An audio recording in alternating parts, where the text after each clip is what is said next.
Thank you all for joining us. Today we are going to be joined by Ashley Dingman. She is our program associate up at the state office who oversees our leadership and civic engagement aspects of our 4-H program. And tonight she's going to talk to you all about leadership opportunities for our youth. And we'll record this, so if you don't want to be on, you can leave your camera off and we'll open it up for questions.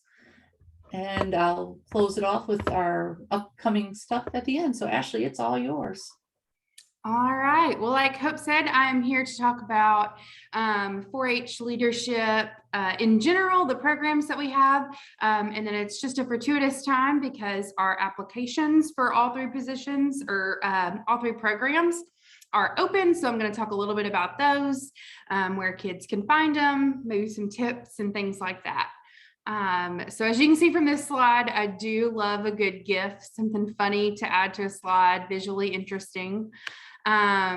Let's see. All right. So a little bit about me. I was born and raised in way southwest corner of the state in Magnolia, Arkansas. I'm a mule rider through and through. So Hope and I are friends, even though she's on UAM's campus, we're still friends. I currently reside in downtown Little Rock. I love all things outdoors and water-based activities, obviously friends and family. I love a great cup of coffee and a good biscuit.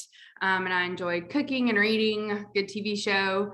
And I am an overuser probably of GIFs. Some people might say you'll see that throughout my presentation or throughout these slides. So in Arkansas 4-H, we have a 3-tier system when it comes to our leadership programs. I'm sure most of you are very familiar with all three. So I'm going to share just some updates and some insights on all of them. Starting out, we have the Teen Star program. It's kind of what you would call the jumping off point for someone in their leadership journey when it comes to 4-H. To Arkansas 4-H. Once they've been a Teen Star, they're eligible to be an ambassador. And ambassadors serve as people throughout the state who promote 4-H in their everyday life. They may do radio spots, they might write newspaper articles, they may come and serve at different counties' banquets. Their biggest role is planning Teen Leader Conference, which happens each summer for Arkansas 4-Hers 14 and up. And then once they have been an ambassador for a year, they are eligible to apply for the state office positions to be a state officer.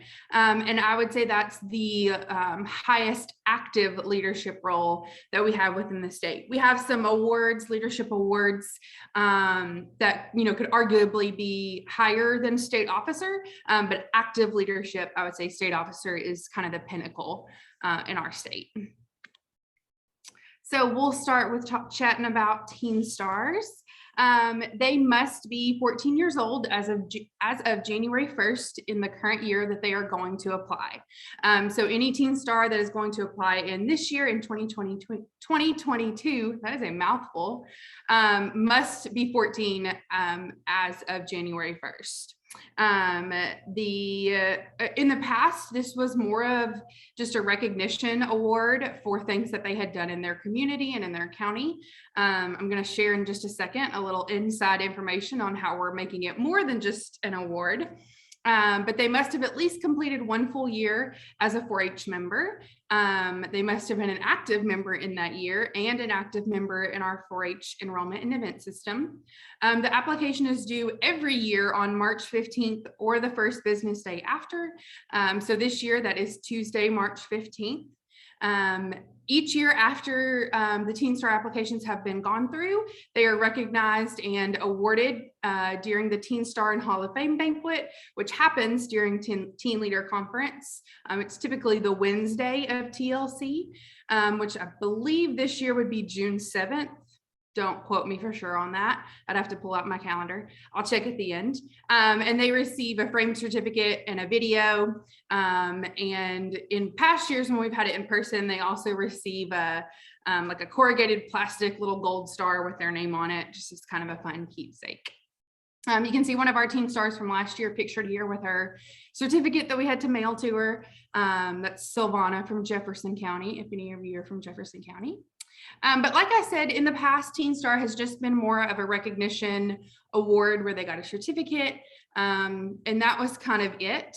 But new this year, you're some of the first people to hear about this, and give yourself a little pat on the back for showing up. I'm working with Rachel Bearden, who is a county extension agent in Hot Spring County. And she has come up with, and in conjunction, her and I have come up with an education leadership program for this Teen Star group. It's going to be optional. Just because they are named Teen Star doesn't mean they are required to go through this, but they have to have been named a Teen Star to go through it, if that makes sense.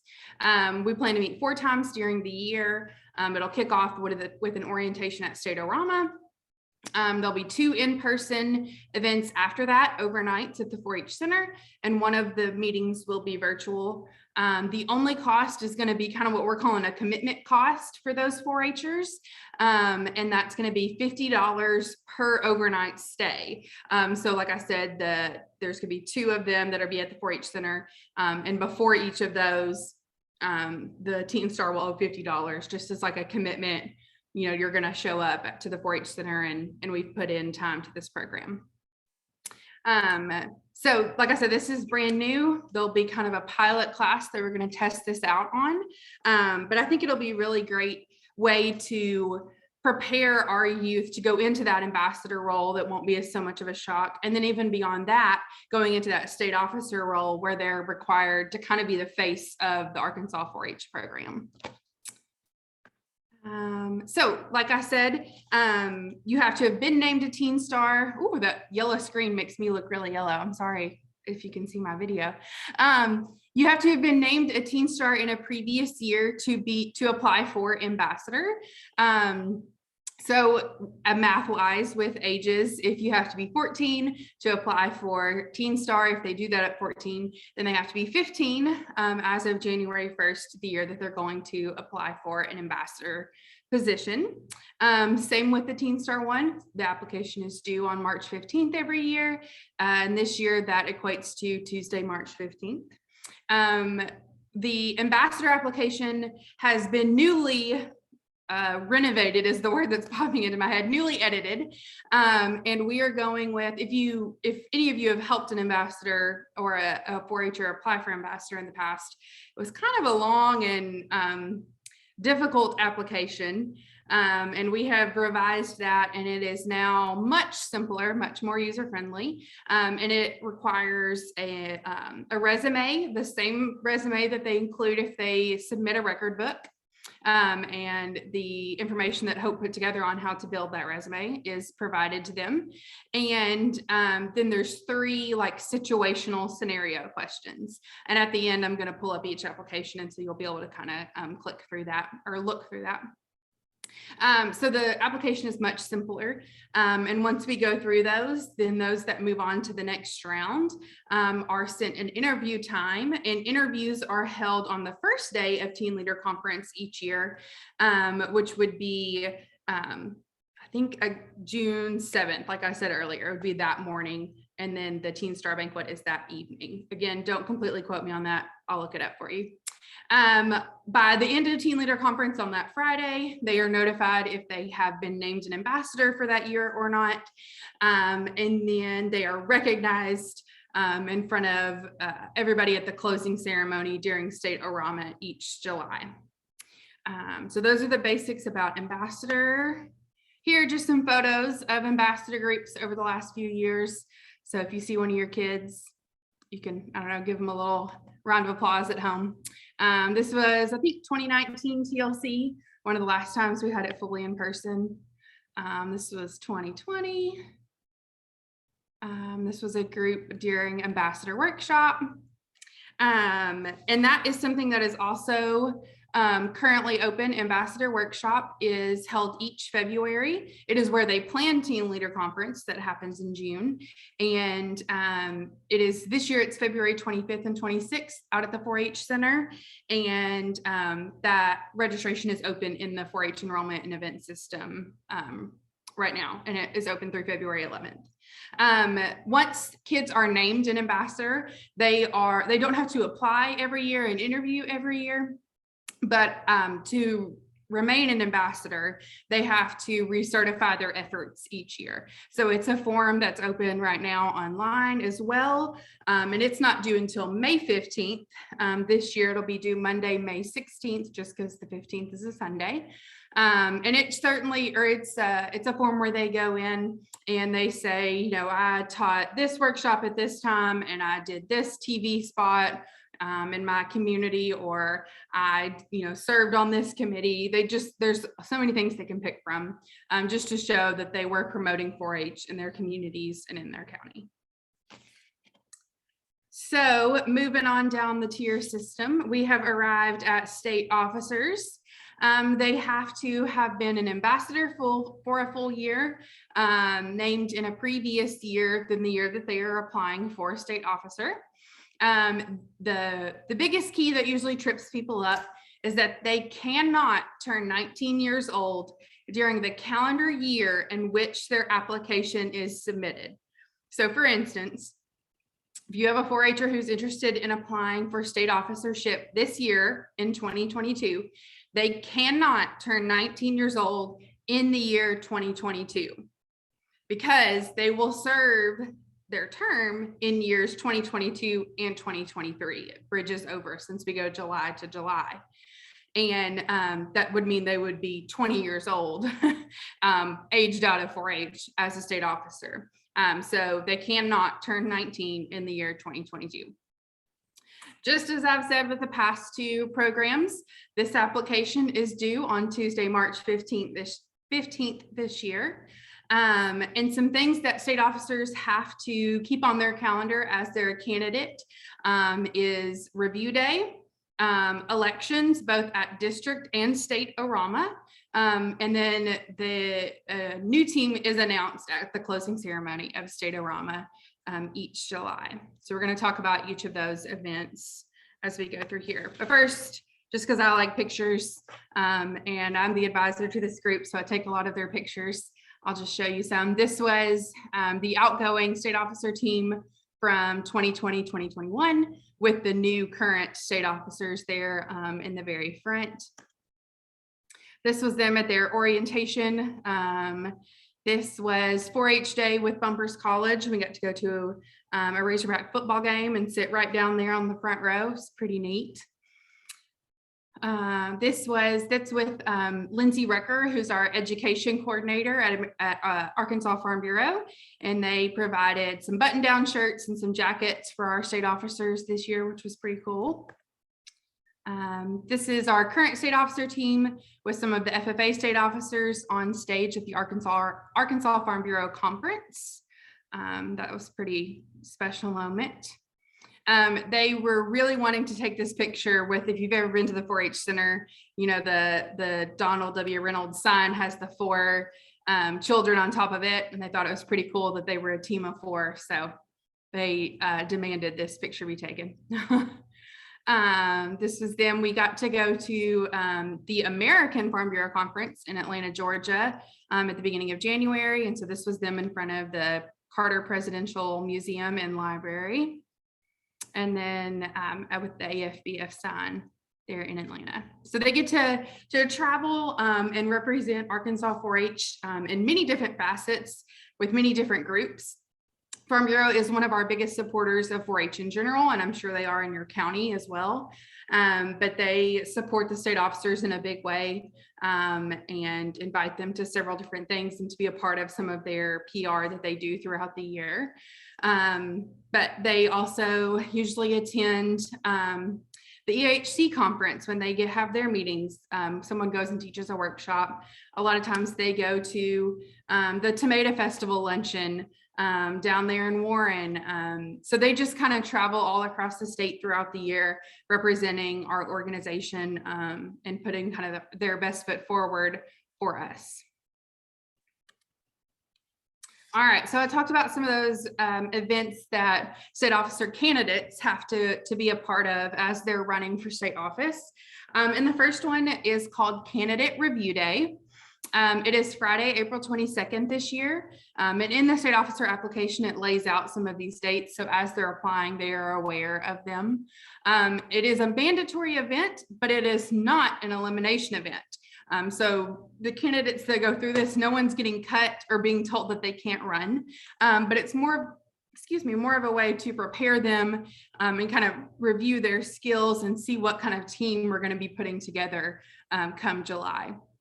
So the events that they go through at review day are impromptu speaking, where they are given a bowl full of speech topics. They draw one out and are given 2 or 3 minutes to write a speech and then deliver the speech. They go through a panel interview. They do storytelling, where they tell their 4-H story. And then they do some networking in a semi-formal lunch. Judges, I use the term judges loosely because, like I said, no one's getting cut. It's not like a harsh situation, are assigned county agents, state staff, and administration within extension. So they kind of get some face-to-face time with some of those people. Constructive feedback is given to each of the candidates, so they know some things that they could be working on as they go throughout their candidacy. New this year, or let me talk about the election process first. So candidates choose when they apply what they would like to run for. They can run on their district only, which means they would be a district vice president, and there's just one of those for each district. They can run on the state only if they wish to not be a part of the district election, or if they are a returning candidate and they have already been a district vice president, they can't serve in that role again. Then they would only run on the state level. Or if they haven't done either of those, they can run for both. District elections are held at each district's ARAMA in June, and all registered contestants at that district ARAMA vote.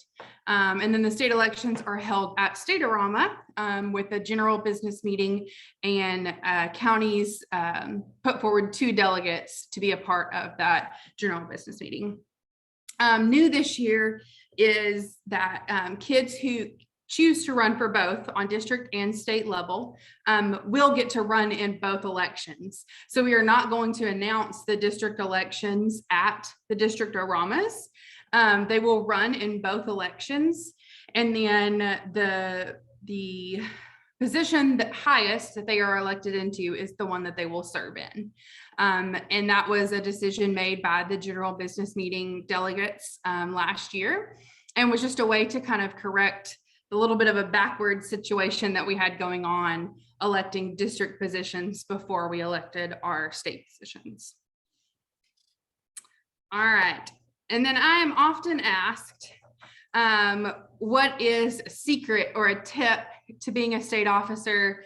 What is something that all of these kids, have that maybe others don't, or, what's the secret to success there? And I'll tell you, it's super simple. To me, there's 2 of them.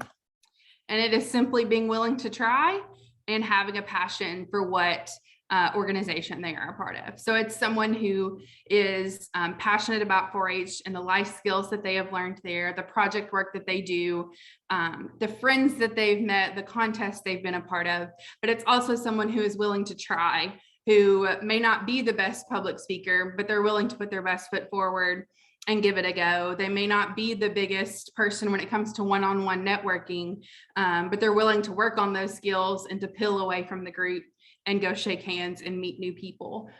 So that's, to me, that's the 2 keys: willing to try and having a passion for what they're doing.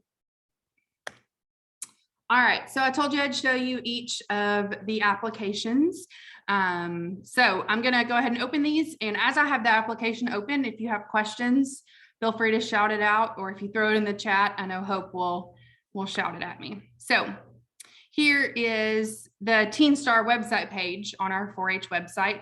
All you simply do is go to youth and go to leadership. And then when you scroll down, you'll see Teen Star ambassadors and state officers. And then the application button is right here in the middle of the page. It is a form stack application. So there's information and directions up here at the top. At the very bottom here, as they're working on the application, there is a save and resume later button. When they click this, whatever email they have entered, that email gets a link back to the application so they can work on it some, decide that they're busy, they got to go to a ball game, they're not sure what to answer on that question. So they hit save and resume later, they think about it, come back in a couple days, they go to their email, and they can come right back to the application, and what they had already filled out will still be there. But up here at the top, it just talks about filling out the application in its entirety. It has my email if they have any questions. Once they submit this, they should receive a confirmation email from Arkansas 4-H at uada.edu, just saying, hey, we got your application, everything's good. When they submit, if they do not receive that email, they might want to check their junk folder first, but if they don't receive it, then they can contact me. And again, my email's right here. And I'll be able to check kind of on the back side of the system if we got it, or if not, they may need to go in and resubmit. So just basic information at the top. And then this application is honestly taking a resume and making it a fill in the blank form. So it gets them some of that practice of creating the resume and thinking about those categories of things that they've done. So they fill in those categories. And then the bigger part of the Teen Star application is this little short essay question here. And each year the essay question changes. And it usually corresponds to the theme for TLC and ORAMA that coming up summer. And then at the very bottom, a parent or guardian signature along with the applicant's signature, just to show that they were the ones that did it and their parent or guardian knows what they're doing.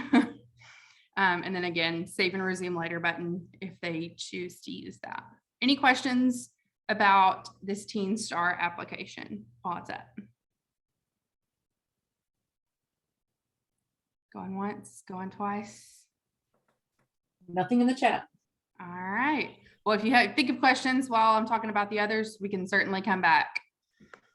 So here is the ambassador page. A little information about ambassadors, that ambassador workshop that I mentioned, some information here and where to register. Ambassador recertification is also down here, but we're going to talk about the initial ambassador application first. Again, instructions up here. So I mentioned that we have transitioned this application to be a resume submitted rather than this long application of things that they have to think of. So it's the same resume that they're asked to submit with a record book. And here's a handy dandy little help sheet that our lovely Hope Bragg put together with an example resume here on the second page. So that's something they can use to start building theirs. Again, they should receive a confirmation email once they submit from our Arkansas 4-H at uada.edu email. And if they don't, they can contact me. So general information at the top. There are 3 scenarios and questions about being an ambassador that they should write to first. And then there's a file selection here for their resume. So they'll just hit choose file and it'll open up dialog box here. And they would click their resume that they have saved to their computer and it would add it to this application. Again, signatures of parent, guardian, and applicant. Then they have the same save and resume later button that will send them an email, and then the submit application at the bottom. Is there a limit to how long those answers can be for the scenarios? I'm not sure if there's like an actual character count on it. I don't think there is. Okay. Because on the Teen Star one, I had to put in an actual 500 word limit. But we're not looking for a whole 3-page essay here, just their good, genuine answer to the question. Any other questions about the ambassador application? All right. Then we will move on to the state officer one. This one's pretty short and simple, to be honest. Once they get to this point, I've been around them quite a bit as an ambassador. And so they do a lot more post-application that lets us kind of, know where they're at. Just to show off this page a little bit, If you're ever looking for the current state officer team, they're always here with their bios on this page. So that's always handy to reference. But the candidate application is right here again in the middle of the page. Same instructions and details at the top. They should still receive a confirmation email afterwards. They can always contact me if not. They must submit their ambassador recertification before they can submit this state officer application. So we want to make sure they're still a current and active ambassador before they are applying for state officer. So first off, they click what the positions they are applying for. But then it shows here, go right to the ambassador recertification. They have to fill this part out first, and it's multi-layered. And then once they save that recertification to their computer in a PDF form, then again, they choose the file and attach it here to the application. We're just looking for general information here. They attached an updated resume from the last time when they applied for ambassador. We just want an updated one, see what they've done in the last year. And then just a simple, why do you want to run for state officer? Not only does this give us a little idea of why they want to run, but it gets them started thinking on that storytelling part that they have to do at review day. So it gives them a jump there of some reasons why they're still in 4-H and why they want to be a state officer. So that's good for them as well. Save and resume later, and then complete the registration here. Any questions about state officer application? All right, well, we will go back to this. So I did this for y'all, obviously for volunteer leaders, so you can take it back to your clubs with all of this information. But we're also going to have a youth informational Zoom on February 10th at 6:30 p.m. So if you want to write that down and share it with any of your clubs or 4-Hers, going to be via Zoom. It's going to be kind of just an open forum of, you know, hey, all these applications are open. Here's where you find them. Rachel Bearden is going to be present on that Zoom as well to talk about the Teen Star leadership program that's new this year. But then after that, it is simply going to be kind of a drop in. And if you have questions, if the youth have questions about their applications, then we will be there to answer them. So just maybe something you might throw down on the calendar for some of your clubs. And then if you have any questions, feel free to hang out and ask them. And I hope has some kind of housekeeping stuff afterwards. My email is down there, adingman@uada.edu. And then both of my phones are there as well. The second one is my cell phone, so you can feel free to text or call that one. All right, any questions? Not, I can stop sharing and take away the green glow that I have on my face. Thank you, Ashley. Well, I am glad you were able to come and have a number of volunteers here with us today. Our next 4-H fourth Thursday is going to feature Amanda Welsh, who has joined us as well, and she's going to be sharing with us. We're going to actually have some of our teens who participated in the Amanda, I don't want to Challenge. Food challenge. Yeah, Arkansas 4-H food challenge. And so our winning team who went and represented us in Texas is going to be with us to share about that contest. Please keep your questions coming. If you have anything that you would like to have addressed in the monthly newsletter, I know that I didn't send one out coming December, but you should have received your January volunteer newsletter, and the next one will be coming out this weekend, it looks like. So I will be sending that out, and I will have information on this youth info Zoom in there for you guys to share with your membership. I will stop recording in case you guys have questions.